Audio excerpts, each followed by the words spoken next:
So in this video, I'm going to be talking about the 5 things I wish I knew before I came here. When I mean here, I mean the United Kingdom for my master's. And if you don't know, I graduated this year from Durham University, which is kind of like up north in the UK. And to be honest, I literally went for my grad school immediately after my undergrad. So yeah, let's just say I learned a lot of things. Um, and just so that you don't repeat the mistakes that I made, or if you're thinking of coming into the UK, this video will definitely help you out. So you can please share it to your friends, share it to your loved ones, if you know anyone that's kind of like coming to the UK. Well, and this is a disclaimer, this whatever I'm going to be talking about are my experiences and my experiences alone. Don't think that because it happened to me it will happen to you, or because it not happened to me it will not happen to you. Just kind of like take your life out of the context in which I'm going to be sharing these tips, and then just take the bits and bobs that you can, and I know you'll be alright. So let's dive right in. Hello everyone, welcome back to my channel. It's your girl Tèmi, and I film about all things food, family and lifestyle. I think I have like 40 new subscribers or so. I can't really keep track of it, but welcome to this family. All things on this channel about light and love basically, and I really do appreciate you guys for subscribing and for, you know, looking at life through my lens. Today is going to be a really interesting video, and yes, before I forget, a shout out to my returning subscribers. Thank you very much. Don't be angry and then now unsubscribe because I know. Thank you very much. Thank you for coming back to see my beautiful face, and I don't know, to learn basically all the things I'm going to be talking about. So this video is very dear to my heart, and probably this is like my second or third time trying to record this. I don't know why the enemy doesn't just want me to put the video out, but today I'm like, I'm going to record this video and it's going to come out on Sunday. That's the day that you are watching it. So there's been a lot of opposition to make this vlog, so I know it's going to be worth it, so stay tuned. Yes, so the first point, I think the first thing I encountered when I came was culture shock. Culture shock in terms of like conversations, in terms of like life in general. Like, okay, let me give this example. So like, oh well, I stayed up north, so my experience would kind of like be different. So now I'm staying in London, so I know that the London people, they are not as conservative as the people in the north. Like, I know that every bus ride, when you come down, thank you greet the bus driver, you like, but in London everybody just goes their own way. And even like in terms of like, if you're asking a question or something, maybe you say something that's hurtful, they will just probably like roll their eyes or like be quiet. I'll be like, oh bless, or like, or they will ask a suggestive question and you're meant to get the I don't know, you're sure meant to pick up. Just like if they say, if they're probably asking or they're probably talking to someone else and you're kind of like chiming in, they'll be like, oh, but did you go to this school, or did you go to something? They'll kind of like say it, and then when they're done, they're perfect, and then they just keep talking. I don't know, but like, it's different in London. Like, if you hit somebody by mistake or something, they'll literally call you out on it, or it's just different basically. So just know like the cultural context in which you're operating in. And one thing I would say and advice to you is that you should definitely speak up, know your rights. Like, even when you're in class, don't they like in uni, especially in like Nigerian university, there are some things that you can't say because, I mean, your professor might be mad, they will mark you down, they can do an undo. But here nobody's doing an undoing. Literally the person can go to jail. So if you have for it, ask them. If there's something you don't agree with, like, you can intelligently argue with your professor, not trying to be disrespectful or anything, but you can definitely like lay out your point to say, no, I do not believe this should be this and that, but make sure that you have really good points before you say that. So I think that's the difference. You get to speak out more in this country. Then when it comes to like operating with people, and like, I remember to be honest, you know, in Nigeria most times, like, because probably like quite third world country, there are so many people that are not like living below the poverty line, and probably you see a beggar on the road and probably you have food or you bought food, you can literally like give the beggar and be like, oh, this is like, just have it. in this country, that's very tricky, because like, if number one, our food is spicy, so if something happens to the person also, they can literally throw you in jail, because you're like, you give this person food, this thing, especially let's say if it's in a route where like you're going back home, or like there's this station before you get to your house, and the police people can literally hijack you if they have gotten the descriptions well from the beggar, and maybe you give you give the person food to eat on, or on opened food, or opened food you can enter into trouble. So make sure, like, be careful. And even like hotels here, of health and safety measures, I think if the food has been out for like, let's say, more than 3 hours or something, if you give it out, you like, they can literally sue you, because that food is not it's not basically recommended that you eat that food. There was even one time, I think this was yesterday stuff, that I was even going to Stratford. I don't know why, I could do learn. So, and then there was this person that really looked homeless, and I got a sandwich from M&S. Like, I always get BLT, bacon, lettuce and tomato, like, sandwich, like, you know, those sandwiches that are in the fridge. Like, I just always get BLT and probably a cafe. So cafe sha yogurt kind of, but it has like, what does it have inside? That's by the side. And I really saw this person struggling, and I kind of like brought out the sandwich to give the person. The person was like, oh, sorry, what's that? And then the person saw that there was like bacon, and like, oh, sorry, I don't eat bacon, only maybe like chicken and all of that. I was shocked. I've tried, even in this country, they encourage you not to give like beggars or like homeless people money, and I've tried to literally give somebody like maybe fruits or something, and the person says, no, I don't want, do you have some cash on you? And I'm like, wow, these people are kind of like privileged or entitled. So it's really different. Like, there are just some things that you can't just do. You can't like literally even if you're concerned about something, you have to know how you bring it up to the person, because the person can be very defensive. So in this country, I would just advise, I think my advice from all of this is that speak for yourself, do what you're meant to do, know like what you're doing, and basically don't mind your business, because not mind your own business can put you in trouble. Second thing I wish I knew was probably like, I feel like churches operate differently in this country in general. Like, I remember a time that I went to church, and I like took, and it was time for communion, and like everyone, it was so strange that they were serving alcohol in the church, and like this one was like really strong red wine, and when I took it, I was like, to be honest, disclaimer, I don't drink, so this is like a different experience for me. So like when I took it, I was like, oh, okay. I was expecting Ribena or something, but I didn't expect it to be wine, and everybody was kind of like drinking from the same cup, like, you know, like all those Passover feasts you take, but they shall clean it. So it was like church. I know, I remember sometimes they used to have like some activities in the pub, like I think like the British culture in general, they are more like, oh, let's go to the pub to hang out. Meanwhile, like Nigeria, I probably say, oh, let's go and eat, let's go to the movies.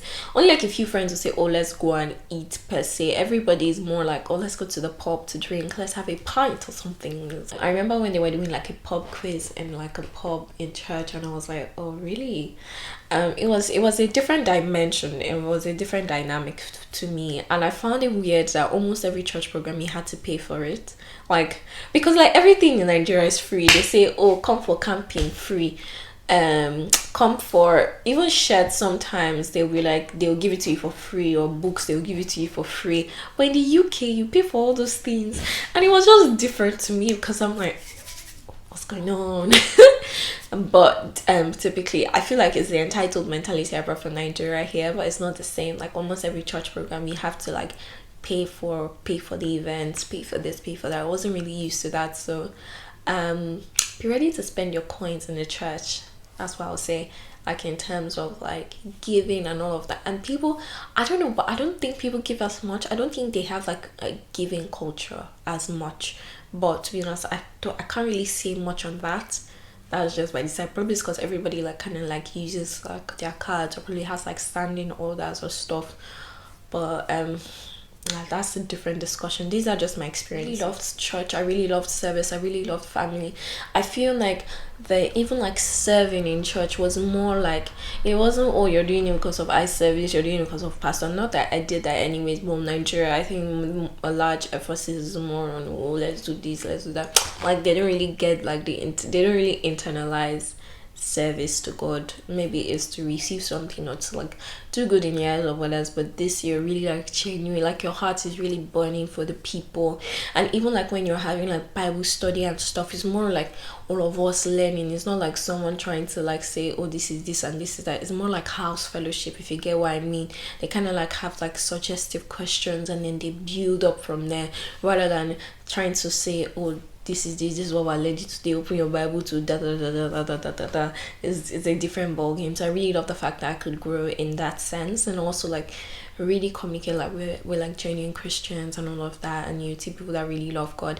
And I would say, let me here put this disclaimer that in this country your spirituality is very individual. Don't say, oh, like you might do things in groups, but to be honest, your service to God, your relationship with God is very individual, because you're assuming times that you probably think, oh, this person is a Christian, this person shouldn't be doing this, and like you're kind of like shocked, and then you just realize that people sometimes cherry pick what they want from the Bible. So you're not so shocked when you come. You can find Christians that are doing all sorts and they'll still go to church on Sunday.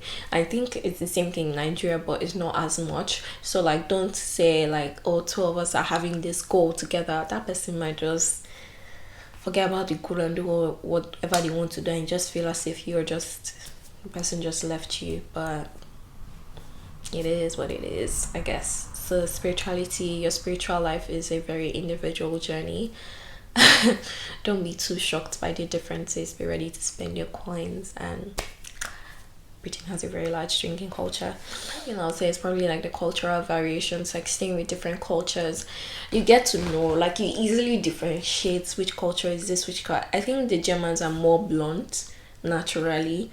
So like if you meet any German in your school, don't take it as offense. The person is just like ah, the person is just like blunt, to be honest. The Chinese people are more like reservative in a way. I feel like the Chinese culture and our culture is kind of like similar in a way, but not too much. But you just need to know how to relate to the different cultures. Just know that appreciate each person's culture as a whole. Don't try to come with the mentality that my culture is better. You know that all those like intertribal wars that we have in Nigeria, Yoruba is better than Igbo. This is these cultures cannot clash heads together. Don't bring that mentality here. You just enter inside trouble, because I mean it's not as if you're in your country number one, number two. And for the longest time I really don't like when people call us being black Asian minority ethnic group, because I feel like I'm not a minority, but the truth is you are, because if they put you in the midst, I think I was the only black person in my class out of like 200 and something. If they put you in like that kind of scenario, you're minority. So you want to appreciate every culture as a whole. Don't say, oh, my culture is better, oh, we do this, oh, we do that, oh, our this or that. Every culture is very unique. If they start bringing up their own, I remember when we probably used to have parties, and then people are playing English songs, and we're like, some cultures like the Indians are like, oh, we're not driving this, and the Nigerians are like, oh, we're not driving this. Next thing, the Indians switch their playlist, all of them are jumping, dancing, and also just looking at ourselves like, hey, what's happening? But like it's just different. You just get to appreciate and just dance with them and just do everything. So don't feel like, oh, my culture is this, oh, this is what we do. Like just drop everything in Nigeria. No, don't drop like what you like. Carry the things that you learned with you, but don't just be humble enough to learn. I think before I start rambling, I think that's what I'm going to say. I don't know if I said 5 things or if we're in 5 points now, but I really wanted this video to be authentic and like to come from my heart of hearts and like what I experienced and all of that. But to be honest, I don't want this video to be too long, so I am going to actually end it here. So I've kind of talked about the cultural shock, the cultural variations, and how you should embrace all cultures, learn new things, be humble enough, don't be like, oh, my culture is this, and be ready to spend your coins in church. Britain has a large drinking culture, so be ready. And one thing I did before I came to the UK, even when I was here, I kind of like had my why reason. So why am I not doing this? Why is it beneficial for me to stay along this path? Are there people that are doing this thing and are successful at it? what does God say about this? So these were the questions I kind of like had to ask myself, because in this country, to be honest, not if anybody's coming to come and like you're literally living alone, and it's very easy for you to be lonely. I think that's another thing. I think that's what I'll close with. It's very easy for you to be lonely. I know I even had to like pray to like find people that I could really talk to, and like, but don't make that person like your whole entirety, because just appreciate the friendships that you have, and appreciate the times that you have with people. Don't be too to yourself. To be honest, you only have 1 year, and that 1 year really goes by fast. Before you know it, you're done, and you don't want to say, oh, all that I did was only read books. Experience all that cultures.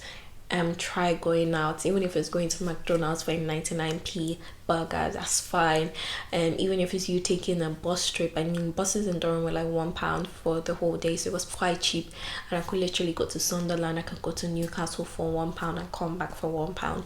So like there are different places that you can visit in the UK that are free. You can go to museums, take pictures, because it's just 1 year. And you really want, in that 1 year process, you really want to find yourself. You really want to explore new countries. You really want to like explore the depths of your capabilities, and I really do hope that that's what you are able to achieve in this 1 year of masters. And I really do hope that you like this video. So if you liked this video, please remember to give it a thumbs up. Remember to comment, talk about your experiences as well, because other people read the comment sections of YouTube videos, and it will be able to the Yoruba me just had to come out in this video. Yeah, so people also read the comment sections, and then they also want to learn as well. So you can drop helpful tips or things that you probably advice for people that are incoming postgrad, and I know they would really appreciate your kind gesture. So thank you very much for watching. Remember to like, comment, share, and subscribe. And until then, much love, Tèmi. See you in my next YouTube video. Bye.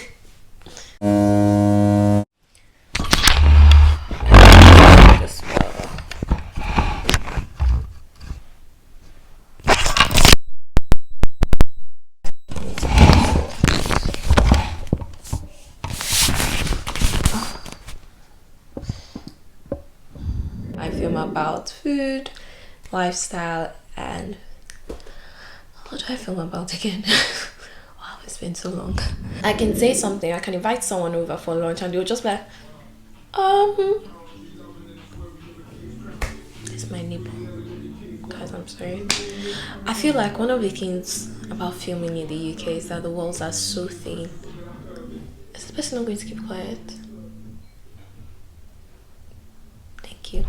The walls are so thin, so someone can be doing a party and they won't even invite you. Neither would they even send jollof fries, but you can be hearing the noise and it's so annoying. Either way, that's just for another day. But